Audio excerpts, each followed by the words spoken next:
Donc table ronde qui sera divisée en 3 parties. Une première partie introduite par Séverine Blaise, une deuxième partie de témoignages, et puis une troisième partie de partage des dispositifs et outils d'aide à s'adapter pour les acteurs économiques. Et donc pour cette table ronde, j'ai donc Séverine Blaise, maîtresse de conférences en économie politique à l'Université de Nouvelle-Calédonie et chercheuse au laboratoire de recherche juridique et économique. Céline Elmy, capitaine du Maridé. Nathalie Pantaloni, responsable de la communication en charge de certains enjeux RSE au sein d'Enercal. Caroline Nicolo, représentante territoriale de l'ADEME en Nouvelle-Calédonie et Wallis-et-Futuna. Ladi Pouillet, chef de service du développement durable de la province Nord. Mathieu Ladiès, responsable développement durable à la CCI. Peggy Polmin, ingénieur commercial à Météo France. Est-ce que j'ai tout le monde? Oui. Parfait. Donc, Séverine, c'est à vous. Bien, bonjour à tous. Merci beaucoup pour cette invitation à participer à cette table ronde. Le 19 mars 2023, le GIEC publiait son dernier guide de survie pour l'humanité, pour reprendre les termes d'Antonio Guterres. En effet, la lenteur des gouvernements à agir pour s'attaquer au changement climatique et l'inertie des modes de production et de consommation sont en train de réduire à néant nos chances de limiter le réchauffement climatique à un seuil viable. Les émissions de gaz à effet de serre continuent d'augmenter au-delà des projections les plus pessimistes. Le charbon, le pétrole et le gaz continuent d'être les principales énergies consommées, ce qui ne manque pas, au passage, de questionner la notion de transition énergétique, puisqu'en réalité, comme vous le voyez, les énergies renouvelables viennent s'ajouter aux énergies fossiles et non pas se substituer à ces énergies fossiles. Or, il n'est plus possible de maintenir le système économique actuel ou de poursuivre la croissance économique, car nous avons déjà largement dépassé les limites de la planète. Alors que l'attention du grand public se focalise essentiellement sur les émissions de CO2, Stephen et d'autres auteurs montrent que les dégâts sur la biodiversité et les perturbations des cycles de l'azote et du phosphore ont d'ores et déjà atteint des seuils critiques pour la viabilité future de nos sociétés. La mise à jour de 2023 révèle que 6 des 9 limites planétaires ont été transgressées, ce qui suggère que la Terre se trouve désormais bien au-delà de l'espace de fonctionnement sûr pour l'humanité. En dépit des progrès technologiques, notre empreinte écologique ne cesse de croître, un peu moins vite que le PIB, certes.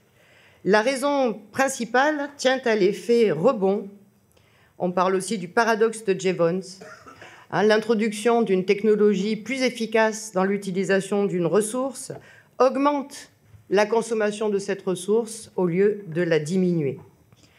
Plusieurs travaux de recherche déconstruisent à cet égard le mythe du découplage de la croissance économique, à cette idée que l'économie pourrait continuer de croître en réduisant les pressions environnementales. Lorsqu'il existe un certain découplage, en réalité, cela résulte principalement d'un transfert des activités les plus polluantes vers les pays émergents et ou en développement. À l'heure où nos ressources s'épuisent et où nous approchons de ce que Heinberg appelle le pic de tout, il convient également de révéler la face cachée des technologies vertes et des technologies digitales, c'est-à-dire une consommation accrue de matière et d'énergie. Cela nous renvoie aux limites de l'économie circulaire, notamment en matière de recyclage. Ainsi, les travaux des experts du Panel international des ressources des Nations unies montrent que les possibilités de recyclage sont en réalité extrêmement limitées. Seuls 18 métaux ont actuellement un taux de recyclage global de fin de vie supérieur à 50%. En outre, notons que ces activités de recyclage sont elles-mêmes très consommatrices d'énergie et émettent des gaz à effet de serre à l'heure où l'urgence est à leur décroissance. De telles activités nécessiteraient de telles consommations d'énergie et de ressources qu'elles seraient vraisemblablement peu viables, rentables sur le plan économique. Dans ce contexte, la seule alternative crédible réside dans l'adoption de technologies low-tech dans le cadre d'une transformation radicale de nos modes de production et de consommation.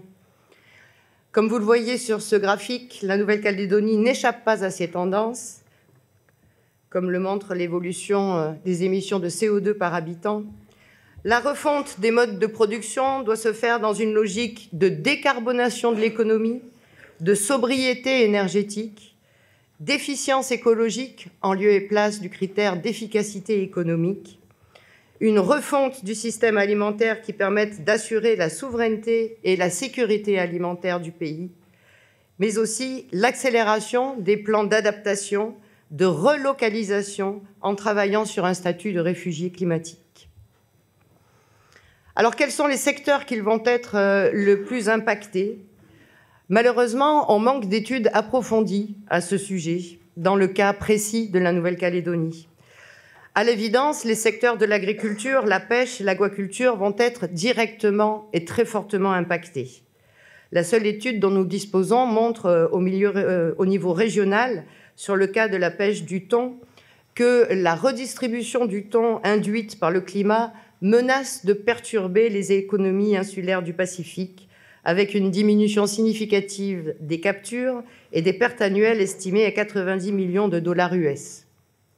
Toute activité située sur le littoral se trouve directement menacée par la montée des eaux.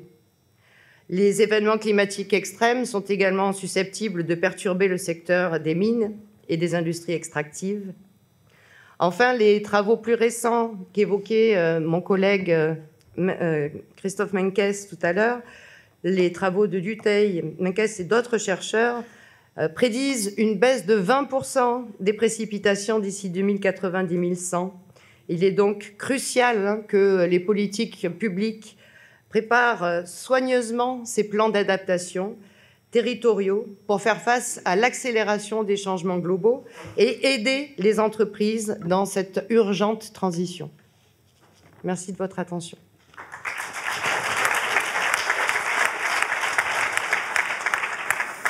Merci. Alors justement, pour illustrer ces chiffres, nous avons 2 témoignages. Et le premier, c'est Céline Elmy du Maridé qui va nous expliquer comment l'érosion du littoral et les tempêtes de ces dernières années ont impacté son activité économique.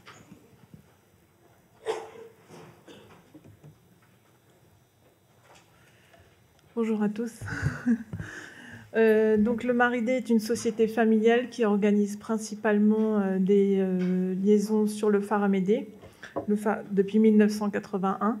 Le phare Amédée est ce qu'on appelle une AGDR, une aire de gestion durable des ressources, où des activités commerciales touristiques peuvent y être exercées en suivant des règles très précises définies par la province.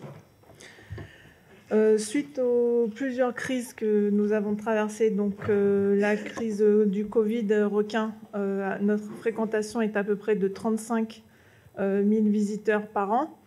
En 2023, on avait retrouvé un chiffre d'à peu près 30 000 visiteurs par an. Et puis depuis mai 2024, on est un petit peu moins vu qu'on n'a plus beaucoup de fréquentation.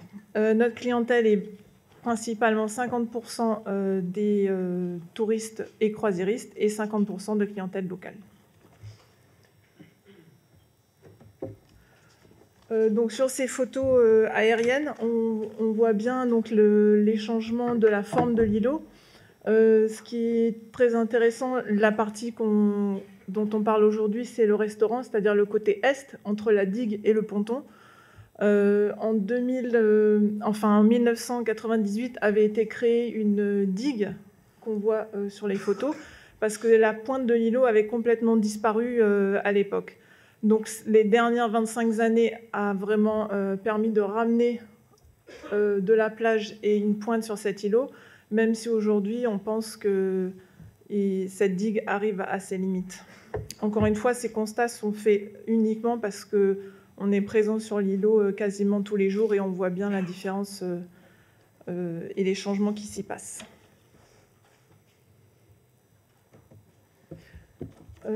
Voilà, donc là on fait un petit Le premier constat qu'on a vu vraiment était en 2015. Et ensuite, ça s'est aggravé suite aux différents cyclones qu'on a eus. En 2018, le cyclone Vania. On a eu donc les premiers dégâts matériels sur l'îlot où tous les cheminements qui étaient en béton ont disparu, ainsi que des gros arbres comme les bois de fer et les cocotiers. Le bâtiment du restaurant avait commencé à être exposé et ses fondations. C'est suivi en 2019 la construction d'un déflecteur de houle, qui est un peu le même principe utilisé par les phares et balises pour les balises qui sont en pleine mer, ce qui permet que la houle tape sur le mur, le déflecteur, et reparte à la mer sans forcément reprendre autant de sable que si il n'y avait pas. En 2020 était le cyclone Gretel, où là on a aussi une aggravation des dégâts sur cette zone de restaurant, et aussi le ponton qui à ce stade-là a été arraché. En 2023, donc, le cyclone Gabriel, qui n'est pas forcément un cyclone très puissant sur Nouméa, mais qui a été un phénomène plutôt lent. 3 jours de vent d'ouest, de houle. Il faut savoir aussi qu'au phare Amédée, on a un principe d'houle résiduelle après des gros coups d'ouest. Aussi, j'ai oublié de dire tout à l'heure que les conditions météo les plus graves et les plus dangereuses au phare sont tout ce qui est secteur ouest, nord-ouest, sud-ouest et ouest, parce que c'est toujours accompagné d'une forte houle, surtout pendant les grandes marées. Voilà, donc au cyclone Gabriel, et là on voit le restaurant est complètement effondré et rendu inexploitable suite à ce cyclone. Voilà, ça c'est donc le déflecteur de houle. Et on a les impacts sont bien sûr économiques pour nous personnellement, mais aussi pour l'îlot. Suite à tous ces phénomènes-là, on a dû avoir une fermeture pour pouvoir remettre l'îlot en état et donc réaménager notre restaurant et pouvoir reprendre une activité. La suite pour l'îlot est prévue normalement cette année, une déconstruction du bâtiment et pouvoir aussi récupérer ce qu'on peut récupérer du bâtiment pour une nouvelle structure dans le futur.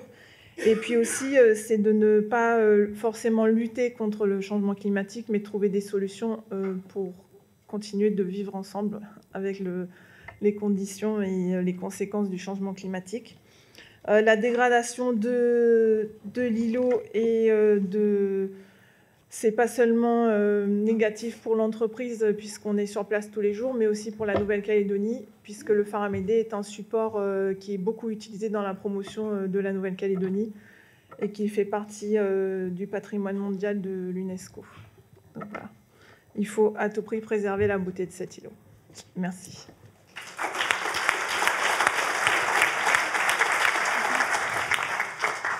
Merci Céline.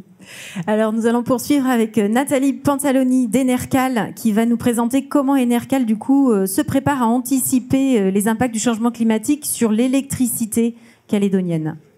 Bonjour à tous. Alors effectivement, est-ce que l'électricité de demain sera impactée par les changements climatiques ? En tant que consommateur, je pense qu'on a tous envie de dire non. On veut à tout moment et partout sur le territoire de l'électricité derrière chaque prise, chaque interrupteur. Et c'est bien la préoccupation majeure d'Enercal, c'est d'assurer que demain, il y ait toujours cette disponibilité-là. Et pour ça, on fait à la fois attention aux éléments de production, aux infrastructures de production, aux infrastructures qui livrent l'électricité chez les particuliers et les professionnels. Et puis, j'ai tendance à dire surtout aussi sur le métier du milieu, le grossiste de l'électricité, qui pilote en fait l'ensemble des moyens de production pour être en mesure de livrer aux communes l'électricité qu'attendent les Calédoniens pour leur consommation. Et en ça, on doit effectivement garantir une électricité toujours disponible, évidemment, qu'elle soit également de qualité, en tension, en fréquence, qu'elle soit à tarif maîtrisé et le plus possible de façon anticipée. Et puis évidemment, durable, qui respecte son environnement. Et on en parlait tout à l'heure, c'est le sens de la transition énergétique qui est en cours sur le territoire.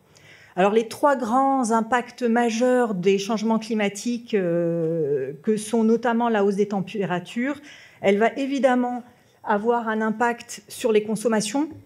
Et là, très clairement, à la fois de façon choisie, on va avoir plus recours aux climatiseurs, aux ventilateurs par exemple, mais subi, l'ensemble des matériels électriques va consommer davantage quand il fait très chaud, et ça va évidemment avoir un impact sur les factures, bien sûr, mais sur notre capacité à l'ensemble du système électrique et des acteurs de l'électricité à produire et à mettre à disposition la quantité attendue, avec l'incertitude du nombre de foyers, de la consommation, des industries, etc. C'est aujourd'hui quelque chose qu'il faut clairement anticiper. Et pour ça, rien de mieux que la démarche Négawatt qui repose la transition énergétique sur la première base qui est on doit apprendre à moins et mieux consommer. Chaque jour, dès maintenant, c'est crucial dans l'évolution de la capacité à bien produire et à alimenter l'ensemble des Calédoniens. Et puis évidemment, et je pense qu'on en parlera un petit peu plus tard, tout ce qui est le recours aux éco-constructions pour des solutions plus collectives. Autre conséquence, on en a parlé, c'est la sécheresse, le manque d'eau. Aujourd'hui, 60% de l'électricité consommée par les Calédoniens est de sources renouvelables et 30% de sources hydroélectriques, qui est une énergie renouvelable extrêmement fiable, disponible, pas chère. Demain, quelle sera la quantité disponible dans les retenues d'eau des barrages, les très gros comme Yaté ou les plus petits qui sont présents sur la côte Est? Ça, c'est quelque chose qu'on doit anticiper et puis trouver toutes les solutions renouvelables qui seront importantes pour continuer d'alimenter les Calédoniens. Alors l'eau potable, ça peut aussi être indirectement en lien avec l'électricité puisque c'est assez énergivore à produire et il faudra malgré tout continuer à mettre à disposition de tout le monde de l'eau potable. On a fait des tests sur une petite île au nord de Poum, l'île de Tanlo, où on a mis en place des dessalements alimentés avec de l'énergie solaire, ce qui permet d'avoir une solution durable à la fois pour l'électricité et pour la mise à disposition d'eau potable. Autre risque, évidemment, on en a parlé, la montée des eaux. Là, globalement, ça va être des inondations ou du retrait de traits de côte, avec évidemment la nécessité d'anticiper pour éviter que ça ne coûte trop cher après. En fait, c'est tout l'intérêt de l'anticipation. Des infrastructures qui pourraient être amenées à bouger, notamment, je pense à la côte Est, près de Touault, sur l'île des Pins, ou Véa, par exemple. On a des réseaux électriques qui sont en bord de route, qui auront peut-être besoin d'être bougés un jour. Donc, on l'anticipe dans toutes les nouvelles infrastructures. Par exemple, le poste de Ducos, qui est un nœud central du système électrique, puisqu'il reçoit la majorité des productions du territoire vers Nouméa et Grand Nouméa. Il a été récemment, il a eu des très très gros travaux pour répondre au développement des énergies renouvelables, et il a été rehaussé dans un certain nombre de ces infrastructures pour justement prévenir ces évolutions possibles d'inondations ou de retrait de traits de côte. Et puis évidemment, les déplacements de population, ça c'est un point qu'on travaille beaucoup avec les communes, puisqu'il faudra évidemment dans ces cas-là accompagner les urbanisations à venir et puis revenir là sur le cœur de métier de la relation avec le client qui devra peut-être déménager. Dernier point, les événements climatiques extrêmes, on en a parlé également, qui vont évidemment mettre les infrastructures sous pression. Donc là, il y a beaucoup de solutions envisagées, évidemment, comme l'élagage, les renforcements mécaniques.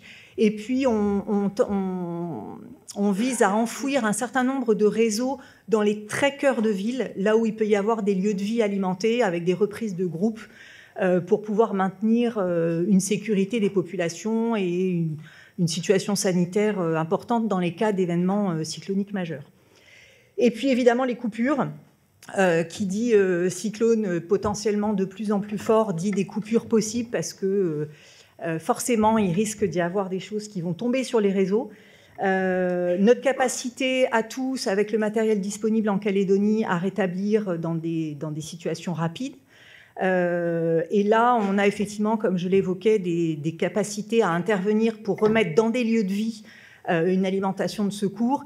Et puis, comme on a pu le voir, notamment sur les gros cyclones Chido ou Garance, par exemple, dans l'océan Indien, Enercal est adossé avec EDF et on a une grosse force d'intervention qui, eux, sont capables d'arriver en 36 heures avec des groupes de secours, des réseaux temporaires, beaucoup de matériel. Et c'est des choses sur lesquelles, aujourd'hui, on essaie d'appuyer parce que ça peut effectivement être très utile. Voilà, en conclusion, je dirais que aujourd'hui, les solutions sont anticipées pour maîtriser les coûts de l'électricité de demain, et elles appartiennent aussi à chacun d'entre nous, consommateurs de l'électricité, pour limiter les risques. Merci beaucoup.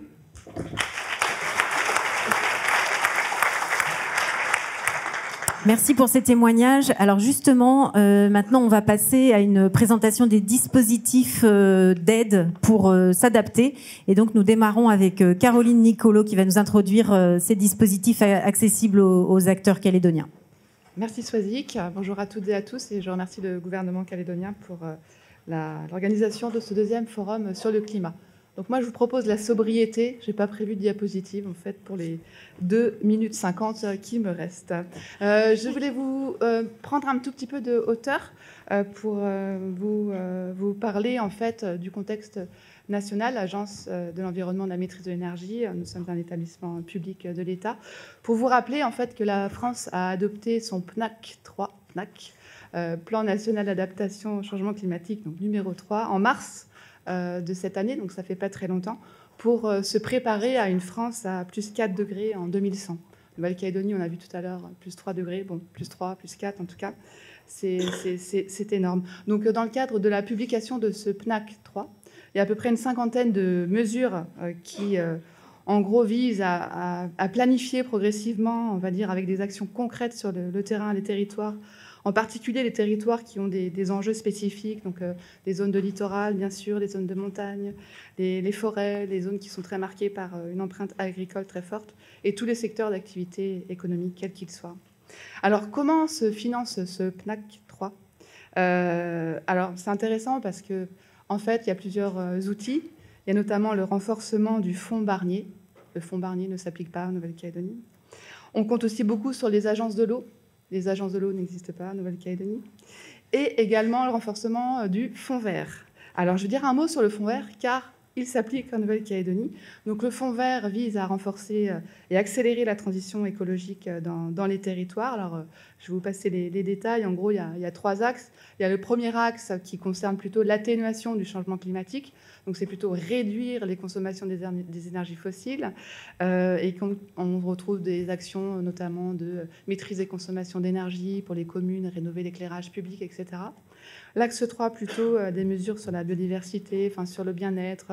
On a aussi l'intégration de soutien des pistes cyclables, c'est nouveau cette année.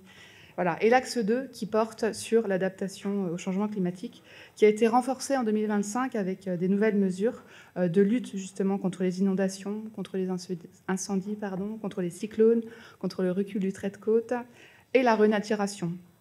Alors, la Nouvelle-Calédonie bénéficie donc du fonds vert. C'est tourné principalement vers les communes, on va y revenir après sur la cible entreprise, et aussi l'établissement de coopération intercommunale, ainsi que les aménageurs et les bailleurs sociaux concernés par la mesure renaturation, mettre plus de nature en ville. Voilà. Alors, tous ces documents sont publics, c'est disponible, tous les cahiers d'accompagnement du fonds vert sont sur le site écologie.gouv.fr. Donc l'ADEME, je descends, opérateur de l'État. Donc nous, on est concernés par quelques mesures du PNAC 3, à peu près une dizaine d'actions, quoi. Et notre action repose essentiellement sur l'expertise, ça y est, j'ai déjà dépassé mon temps. Voilà.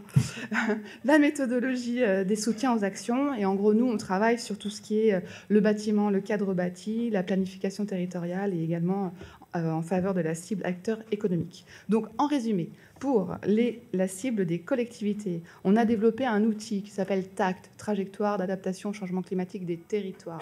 Voilà, donc cet outil TACT, il est en 3 étapes. Il y a TACT, diagnostiquer les impacts, TACT, construire des stratégies, et TACT, évaluer ses actions. Une politique classique, en fait, sur l'ensemble des sujets environnementaux. Donc, en Nouvelle-Calédonie, à travers le partenariat qu'a l'ADEME avec les provinces et qui porte habituellement sur le développement de l'économie circulaire, on a ajouté cette thématique adaptation au changement climatique pour la nouvelle génération des conventions 2024-2027, ce qui nous permettra de cofinancer des diagnostics, par exemple, à destination des communes. Et c'est ce qui est en cours avec la province Nord et la Pouillet, on en parlera certainement tout à l'heure. Sur la cible des entreprises. Donc, nous encourageons bien sûr à l'ADEME la prise en compte du sujet de l'adaptation du changement climatique dans les business models des entreprises. Et c'est ce qu'on fait aussi à travers le partenariat que l'on a avec la CCI, et Mathieu Ladiès en parlera tout à l'heure. Et enfin, dans les solutions, pour accompagner la montée en compétences des acteurs sur le sujet de l'adaptation, on organise alors modestement à l'ADEME un service formation externe et on a prévu du coup d'organiser ici localement, en local, des rencontres sur le sujet du rafraîchissement urbain. Ça aura lieu le 11 septembre, 1 jour et demi. Il y a 25 places, mais si vous êtes intéressés, je vous invite à vous inscrire et à revenir vers moi si vous êtes intéressés. Merci.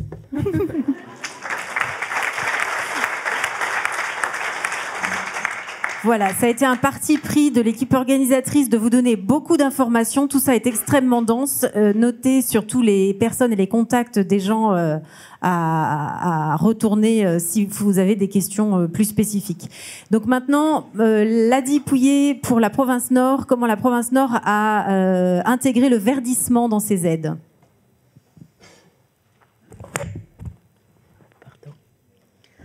Bonjour. Donc moi, je vais présenter une action du plan climat-énergie de la province Nord, qui est constitué de plusieurs axes. Et l'un de ces axes s'intitule le verdissement des aides. Donc en gros, c'est une action sur les leviers financiers que la province utilise pour soutenir le développement en province Nord. Donc il s'agit d'une délibération qui a été adoptée par la province Nord, l'Assemblée de la province Nord en mars de cette année, qui est une délibération cadre qui va en fait cadrer les interventions et qui s'impose en fait aux différentes directions provinciales.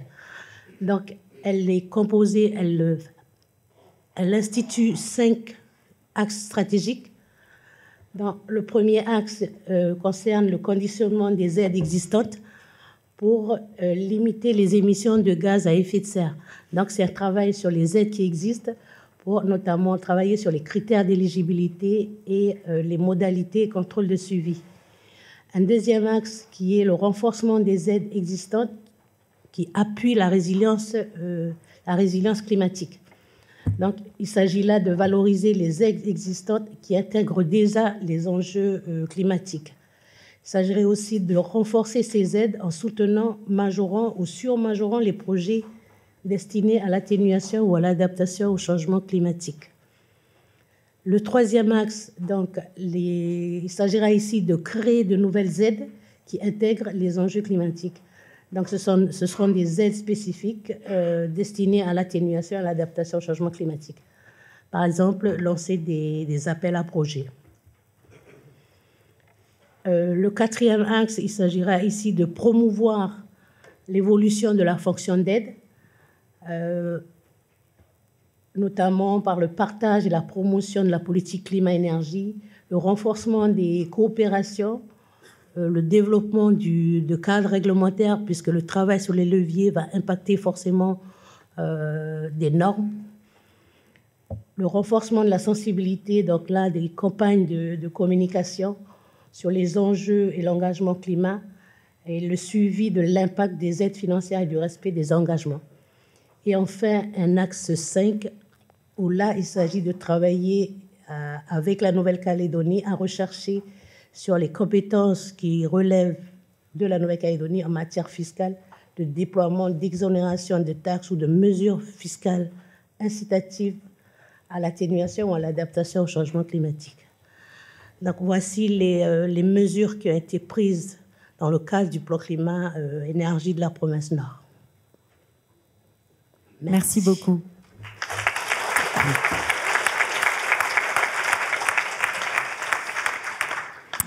Mathieu Ladiès de la CCI maintenant va nous présenter les dispositifs mis en place par la CCI. Bonjour à tous. Alors moi, je ne vais pas vous présenter de dispositifs financiers qu'accorde la CCI, parce qu'on n'en a pas en fait.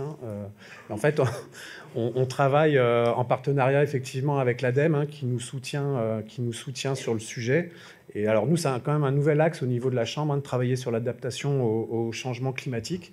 C'est un sujet relativement nouveau, mais comme l'ont dit les deux retours d'expérience des entreprises, on voit bien aujourd'hui qu'effectivement, les impacts du changement climatique touchent tous les secteurs d'activité, peuvent toucher tous les secteurs d'activité. Donc c'est vraiment très important aujourd'hui pour les entreprises d'intégrer les enjeux climatiques dans leur stratégie d'entreprise. Aujourd'hui, ça reste quand même un parent relativement pauvre dans les entreprises. Les entreprises parlent beaucoup d'atténuation, mais clairement, l'adaptation aujourd'hui, c'est vraiment très très rare que les entreprises anticipent vraiment les risques climatiques. Alors juste quelques chiffres. Alors on n'a pas de chiffres au niveau territoire, c'est des chiffres mondiaux. Ça, c'est un graphe qui est tiré de la base de données internationale des catastrophes. On voit que depuis 2000, on a à peu près 3800 milliards de dollars de dommages dus aux catastrophes, en fait. Et on voit que ça a doublé en l'espace de 20 ans. Et ça, c'est que les impacts directs. Ça ne prend pas du tout en compte tous les impacts indirects qu'il peut y avoir sur la santé humaine, l'épuisement des ressources naturelles, par exemple. Donc aujourd'hui, ce qu'il faut bien prendre conscience pour une entreprise, c'est que ces impacts-là vont toucher l'ensemble de la chaîne de valeur, aussi bien avec des impacts directs sur les infrastructures, par exemple, d'une entreprise, les actifs, mais également sur toutes les chaînes d'approvisionnement, la distribution. Donc aujourd'hui, pour une entreprise, il faut également qu'elle prenne conscience qu'il faut qu'elle mette en place un plan d'adaptation, un peu comme ce que font la Nouvelle-Calédonie ou d'autres États, pour pouvoir limiter au maximum les impacts physiques directs, mais également les impacts qu'il pourrait avoir de manière indirecte sur un fournisseur ou sur des chaînes de distribution. En termes de projection, ce n'est pas des chiffres très marrants non plus, mais sur un scénario climatique médian, à l'horizon 2050, donc c'est la barre du milieu, si on prend les grandes entreprises, donc c'est à peu près 1200 entreprises qui sont cotées en bourse, on estime à peu près à 1200 milliards de dollars de dommages par an sur ces entreprises, sur un scénario climatique médian. Donc en fait, ce qu'il faut bien prendre en compte, c'est qu'aujourd'hui, il faut vraiment faire évoluer la notion de retour sur investissement. Parce qu'aujourd'hui, la notion de retour sur investissement, comme on la calcule, va en fait bloque les projets d'adaptation. Il faut vraiment en fait maintenant intégrer ce qu'on appelle le coût de l'inaction. Là, ce graphe montre qu'en fait, avec 3% qui seraient investis dès maintenant dans 3% du PIB mondial investi dans l'atténuation et l'adaptation, on pourrait rembourser ce coût-là 6 à 7 fois par rapport aux dommages évités, en fait. D'où l'importance vraiment de s'engager dans ce type de plan. Conclusion, mais j'ai encore une slide après. Donc, les 4 grandes raisons pour s'engager, bien évidemment, éviter les pertes humaines et financières, lancer une dynamique collective aussi au sein des entreprises, parce que ce sont bien souvent des projets fédérateurs. Savoir qu'un plan d'adaptation, c'est aussi souvent source d'innovation. Ça permet aussi d'atteindre des objectifs d'atténuation et de décarbonation. Également, donc, trouver des synergies avec la biodiversité, la justice et l'équité, et bien entendu, assurer la pérennité de tous et du tissu économique. Et pour terminer, c'est juste pour vendre ma paroisse que je vous présente les ateliers de l'adaptation au changement climatique. C'est un atelier qu'on propose depuis le début de l'année qui permet en fait d'engager une dynamique au sein d'une entreprise, mais aussi ça peut être au sein d'une collectivité, d'une association, et qui va permettre en 4 heures de comprendre les clés pour s'adapter aux impacts physiques du changement climatique. En fait, on a 2 grandes séquences dans ces ateliers. On a une première séquence d'1h30 à 2 heures, où en fait on va acquérir de la méthodologie, comprendre qu'est-ce que c'est qu'un risque climatique, comment le mesurer, la complémentarité entre l'atténuation, l'adaptation, et comment vraiment construire une vraie stratégie transformationnelle à court, moyen et long terme. Et la chose qui est intéressante dans ces ateliers, c'est la seconde séquence. Une fois qu'on a discuté de méthode, ça va être vraiment de travailler sur un cas concret de l'entreprise pendant 2 heures, pour commencer à vraiment identifier des actions d'adaptation concrètes. Bien sûr, l'étape d'après, ça c'est pour enclencher une dynamique, c'est comme le disait Caroline ou l'a dit, c'est d'entamer, je dirais, des démarches plus précises avec des études de vulnérabilité, comme ça peut être fait au niveau d'un territoire, mais comme ça devrait également être fait au sein de chaque entreprise. Je vous remercie et je suis à 1 seconde. Merci Mathieu. Et nous allons poursuivre avec la dernière présentation de cette table ronde avec Peggy Paulmin, ingénieure commerciale à Météo France, qui elle va aussi nous montrer des dispositifs mis en place par Météo France. Oui, donc bonjour à toutes et à tous. Donc j'ai 3 minutes top chrono pour vous dire que Météo France, Météo France en tant qu'expert sur le domaine du changement climatique, a développé des services climatiques en Hexagone et Outre-mer avec pour objectif de fournir un maximum d'informations sur les climats futurs, enfin passés et futurs, sous un format simple et accessible à tous.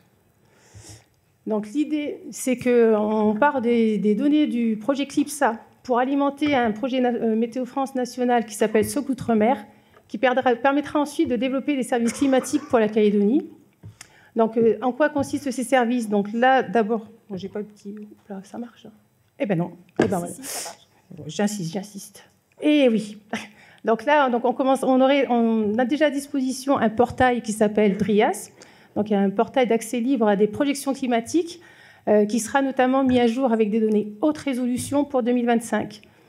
Ensuite, on a des outils de diagnostic qui sont des outils simples de la famille qu'on appelle ClimaDiag, donc pour diagnostic du climat. Donc le ClimaDiag commune ou ClimaDiag entreprise, pareil, donc des services disponibles en ligne avec l'objectif de sensibiliser la population, enfin, ou le tout à chacun, sur le changement climatique. Donc ces services seront disponibles pour la Calédonie en début 2026. Et enfin, donc on vient sur les prestations sur mesure, donc des prestations spécifiques et payantes, qui consistent à pouvoir fournir des études aux différents acteurs publics ou privés, des études spécifiques pour les aider dans leur adaptation au changement climatique, ou éventuellement des formations, interventions pour différents en milieu scolaire, privé ou public, sur le thème du changement climatique. Hop là, c'était dans l'autre sens. Donc, à venir, donc, le fameux ClimaDiag commune. Donc, déjà, à qui ça se destine? Donc, c'est pour toute personne qui souhaite savoir simplement ce qui va se passer dans sa commune. Et comment ça marche? Vous vous connectez sur le site ClimaDiag, vous choisissez une commune et ça vous donne une synthèse de ce qui va se passer en climat passé et futur. Là, par exemple, donc, comme on n'a pas encore pour la Calédonie, j'ai pris l'exemple de Montpellier. Vous voyez que on va sur des échéances 2030, 2050, 2100. On peut voir que pour actuellement, le risque feu à Montpellier est de 29 jours actuellement, et on serait ensuite en 2050 sur une fourchette de 32 à 52 jours de risque feu. Et là, ce serait la même chose pour les jours très chauds. Donc, il y a différents indicateurs qui sont répertoriés sur ce produit.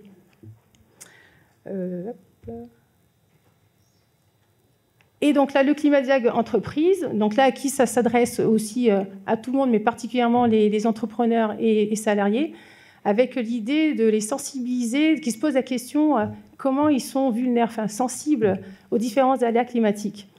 Donc, sur le site, l'objectif, c'est d'inviter l'entrepreneur à se poser la question sur la sensibilité. Par exemple, dans le BTP, sur une vague de chaleur, en quoi cette vague de chaleur pourrait impacter l'approvisionnement ou le stockage, ou les livraisons, les ressources humaines sur l'activité.